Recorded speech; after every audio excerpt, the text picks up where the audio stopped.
நல்ல ஹோட்டல் ஸ்டைல்ல பூரிக்கு சைட் டிஷ்ஷான உருளைக்கிழங்கு மசால் எப்படி செய்யலாம்னு பார்த்துடலாம். Welcome to Hema's Chettinad kitchen. உருளைக்கிழங்கு மசாலுக்கு தேவையான பொருட்கள் பார்த்தீங்கன்னா, நான் இன்னைக்கு 3 உருளைக்கிழங்கு எடுத்திருக்கேன்.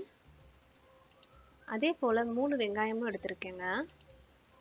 சோம்பு 1 டேபிள் ஸ்பூன், உளுந்தப்பருப்பு 1/4 ஸ்பூன், கடுகு 1/4 ஸ்பூன், கடலை மாவு 2 டேபிள் ஸ்பூன், பச்சை மிளகாய் 4, கிராம்பு 2, பட்டை 1, கொத்தமல்லி தழை கொஞ்சம், உப்பு தேவைக்கேற்ப, ஒரு 6 பல் பூண்டு, 1 இன்ச் இஞ்சி.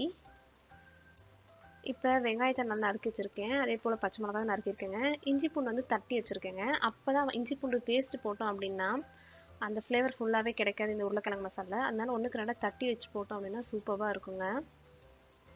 ஃபஸ்ட்டாக பார்த்தீங்கன்னா ஒரு குக்கரில் கொஞ்சமாக தண்ணி விட்டுக்கோங்க. தண்ணி விட்டுட்டு உருளைக்கிழங்கு வேகிற அளவுக்கு கொஞ்சம் உப்பையும் போட்டுக்கோங்க. இப்போ உருளைக்கிழங்கு எல்லாத்தையும் நல்லா தோலை சீவிட்டு 4 நாளாக நறுக்கி இந்த குக்கரில் ஆட் பண்ணி ஒரு விசில் விட்டு எடுத்துக்குவோங்க. ஒரு பக்கம் விசில் வரட்டும், இன்னொரு பக்கம் இந்த உருளைக்கிழங்கு மசாலாவுக்கு தாளிப்பு ஏற்படுத்திடுவோம். இன்னொரு பக்கம் இந்த உருளைக்கிழங்கு மசாலுக்கு தாளிப்பு ரெடி பண்ணிடுவோம். அதுக்கு ஒரு கடாயில் கொஞ்சமாக எண்ணெயை விட்டுக்கோங்க.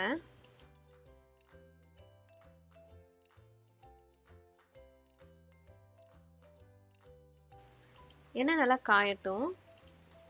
இப்போ இதில் கொஞ்சம் கடுகு போட்டு நல்லா பொரிஞ்சு வரட்டுங்க. கடுகு பொரிஞ்சதுமே உளுந்து பருப்பையும் ஆட் பண்ணிக்குவோம். கூடையே சோம்பு, அதோட பட்டை, கிராம்பு இது எல்லாத்தையும் ஆட் பண்ணிக்குவோங்க. உளுந்து பார்த்திங்கன்னா நல்லா பொன்னரத்துக்கு வரட்டும். பாருங்கள், பொன்னரத்துக்கு வந்துடுச்சு. இப்போ நம்ம இதில் இஞ்சி பூண்டையும் பச்சை மிளகாவையும் ஆட் பண்ணி நல்லா வதக்கிக்க போகிறோங்க. பூண்டு கொஞ்சம் ப்ரௌனிஷாக வந்தால் ரொம்பவே டேஸ்டியாக இருக்குங்க. அதனால் கொஞ்சம் ப்ரௌனிஷாக வர வரைக்கும் வதக்கிக்குவோம். பாருங்கள், வதங்கிடுச்சு. இப்போ நம்ம நறுக்கி வச்சுருக்கிற வெங்காயத்தை ஆட் பண்ணிக்கலாம்.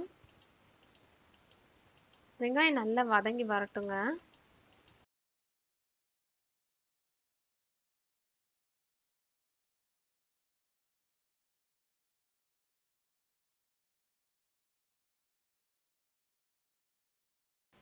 இந்த பூண்டு, இஞ்சி, வெங்காயம்லாம் நல்லா வதங்கி வந்ததுமே ஒரு 1/4 ஸ்பூன் அளவுக்கு மஞ்சள் ஆட் பண்ணிக்கலாம். மஞ்சளோட பச்சை வாசம் போகிற வரைக்கும் லேசாக வதக்கி விட்டுருங்க. இப்போ நம்ம குக்கரில் வேக வச்ச உருளைக்கிழங்கு வந்து இதில் ஆட் பண்ணி நல்லா வெந்திருக்கணுங்க. இந்த மாதிரி மசித்தோம் அப்படின்னா நல்லா மசிஞ்சிரும். உருளைக்கிழங்கு நல்லா மசிச்சு விட்ருங்க.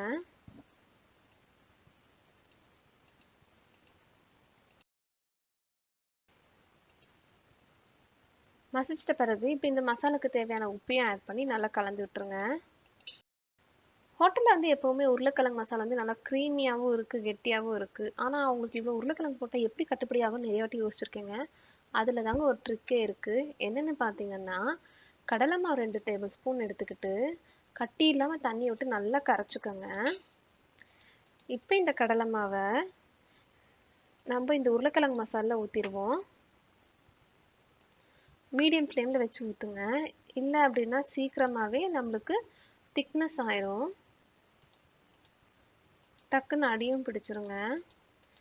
ஊற்றிட்டு உங்களுக்கு இப்போ மசாலாவுக்கு தேவையான அளவுக்கு தண்ணியை விட்டு ஒரு 4 கொதிக்கி விட்டுருங்க.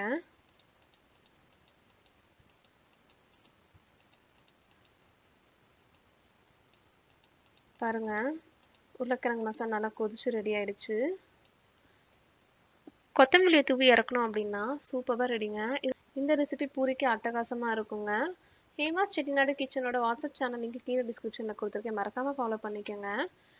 இந்த ரெசிபி நீங்கள் வீட்டில் ட்ரை பண்ணி பார்த்துட்டு எப்படி இருந்ததுன்னு கீழே கமெண்ட் பண்ணுங்கள். பாய்.